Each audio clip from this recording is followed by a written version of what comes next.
स्वागत है आपका हमारे इस बेहतरीन से प्लेटफॉर्म एग्री प्रेप में। आज का जो सेशन रहने वाला है वो सेशन रहने वाला है कि हमारी जो भारत सरकार है उसने एक स्कीम लॉन्च की है, NMNF, natural mission on natural farming. ये नेचुरल फार्मिंग के ऊपर एक मिशन हमारी सरकार है वो लॉन्च कर रही है, तो उसको हम डिस्कस करने वाले हैं। इस स्कीम को पढ़ने से पहले हम ये डिस्कस करेंगे कि नेचुरल फार्मिंग क्या होती है। देखिए, सीधी सी बात है, नेचुरल फार्मिंग जो हमारा फार्मर है वो अपनी जो एग्रीकल्चर प्रैक्टिसेज हैं वो इस तरीके से करें कि उसमें केमिकल चीजों का यूज नहीं हो। हमारे उसके आसपास का जो वाटर बॉडीज है, उसके आसपास के जो एनिमल्स हैं, उसके आसपास का जो एनवायरनमेंट है वो हैजार्ड नहीं हो, उसको उसमें किसी भी प्रकार की कोई हानि नहीं हो, हमें किसी प्रकार के लॉसेस नहीं देखने को मिले। नेचुरल फार्मिंग एक ट्रेडिशनल फार्मिंग है जिसके जो केमिकल फ्री है, और इसके अंदर जो हम इनपुट देते हैं वो कम रखते हैं और हमें जो आउटपुट मिलता है वो ज्यादा मिलता है। अगर मैं इसके बेसिक प्रिंसिपल की बात करूं तो नेचुरल फार्मिंग चलता ही किस पे है? हेल्थ पे, इकोलॉजी पे, फेयरनेस पे, केयर पे, कि हम हमारी एनिमल्स की, हमारी खुद की हेल्थ का ध्यान रखें फार्मिंग के साथ साथ। हमारे जो इकोलॉजिकल बैलेंसेस हैं, हमारे जो इकोलॉजिकल रिलेशनशिप्स हैं, हमारे जो बायोडाइवर्सिटी रिलेशनशिप है वो सही संतुलित रूप से चलते रहें।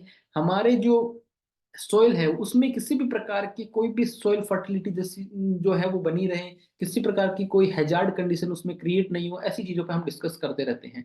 इसके कुछ की टेक्निक्स की बात करूं तो क्रॉप रोटेशन हम यूज कर सकते हैं, हम ऑर्गेनिक फर्टिलाइजर यूज कर सकते हैं, हम नेचुरल पेस्ट कंट्रोल यूज कर सकते हैं। तो ये कुछ की फीचर होते हैं, किसी भी प्रकार का हम आर्टिफिशियल चीजें यूज नहीं करते हैं। अगर मैं इसकी बात करूँ, इसमें जो ऑर्गेनिक फर्टिलाइजर यूज किए जाते हैं वो कंपोस्ट यूज किया जाता है, ग्रीन मैन्यूरिंग यूज की जाती है, ग्रीन मैन्यूरिंग में ढेंचा जैसी क्रॉप्स यूज की जाती है, वर्मी कंपोस्ट जैसी, इसमें ग्रीन मैन्यूर वर्मी कंपोस्ट जैसी खादें इसमें उपयोग की जाती है। अगर मैं बात करूं, देखिए हमें हमारे एनवायरनमेंट की चीजों को बचाना है तो उसमें एक सोइल को भी बचाना है, तो हम सोइल के मैनेजमेंट को किस तरीके से करें कि हम उसमें मल्चिंग जैसी प्रैक्टिसेस करें। मल्चिंग क्या होती है?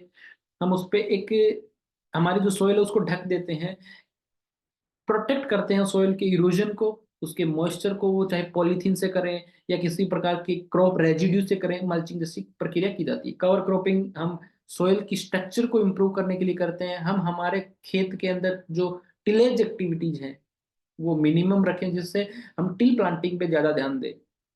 पेस्ट एंड कंट्रोल के अंदर जो हम प्रिडेटर यूज करते हैं वो प्रिडेटर नेचुरल होनी चाहिए।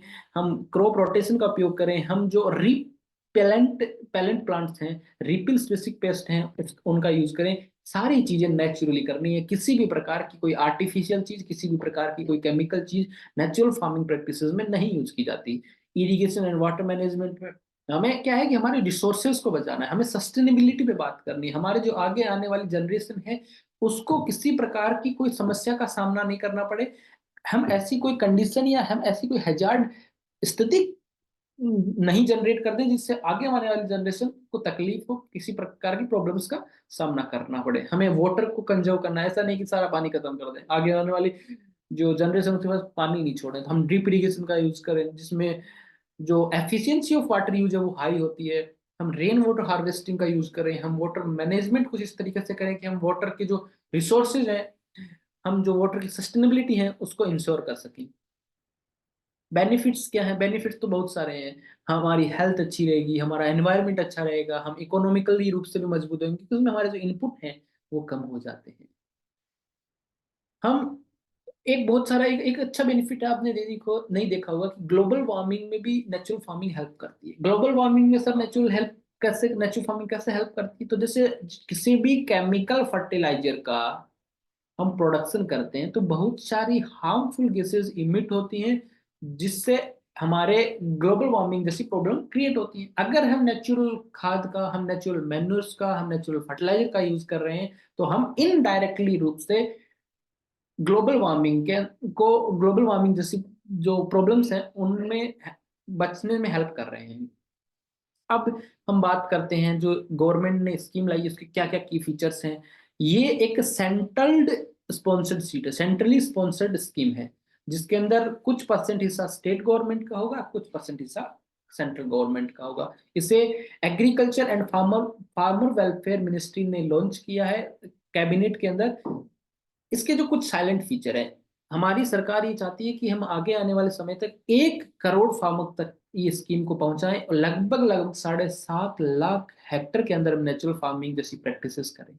इसके अंदर जो टोटल आउटले है वो है 2040 181 करोड़ का, जिसके अंदर जो गवर्नमेंट ऑफ इंडिया है वो 105,084 करोड़ का शेयर परसेंट रखती है, और जो स्टेट है वो 897 करोड़ का शेयर परसेंट रखते हैं।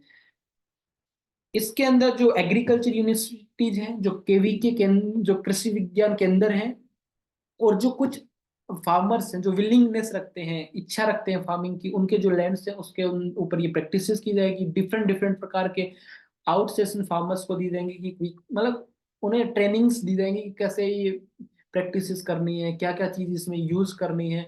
बहुत सी ऐसे एप्लीकेशंस और इंटरनेट के अंदर भी ऐसी चीजें मतलब जिनसे उनको मॉडरेटाइज किया जाए कि भी किस प्रकार से ये स्कीम आगे चलेगी, ये स्कीम कहाँ तक पहुंची, कितने लोगों को उनका बेनिफिट हुआ, वो सारी चीजों का डेटा एक ऑनलाइन तरीके से इसको सबमिट करवाया जाएगा। तो यही हमारी जो भारत सरकार ये चाहती है कि भारत एक प्राकृतिक खेती की ओर कदम बढ़ाए। भारत का जो किसान है वो जो खेती करे वो नेचुरली चीजों की ज्यादा करे, किसी प्रकार की केमिकल हैजार्ड कंडीशन नहीं क्रिएट करे, जिससे हमारी जो भारत की सस्टेनेबिलिटी है फूड की वो बनी रहे। चाहे वो वाटर की सस्टेनेबिलिटी हो, चाहे ग्रेन की सस्टेनेबिलिटी हो, चाहे सॉइल की सस्टेनेबिलिटी हो, वो बनी रहे। तो ये एक सेशन था, ये एक मिशन था जिसे लॉन्च किया कैबिनेट के डिसीजन ने 25 नवंबर को। इसके जो की पॉइंट है, इसके अंदर जो टोटल आउटले है वो 481 करोड़ का है। और इसके अंदर जो इंडियन मतलब जो इंडियन गवर्नमेंट का जो सेंट्रल गवर्नमेंट का जो शेयर है वो रहने वाला है 1584 करोड़, और जो स्टेट का रहने वाला है वो 897 करोड़। ये 1 करोड़ किसानों तक सहायता पहुंचाएंगे। 7.5 लाख हेक्टर पे इनका एम है कि हम ये प्रैक्टिसेस करें। ये कुछ की पॉइंट्स हैं। तो अगर आपको ये सेशन अच्छा लगा है तो आप इस वीडियो को लाइक कर सकते हैं। ये सेशन अभी हम यहीं खत्म करते हैं। थैंक यू, धन्यवाद।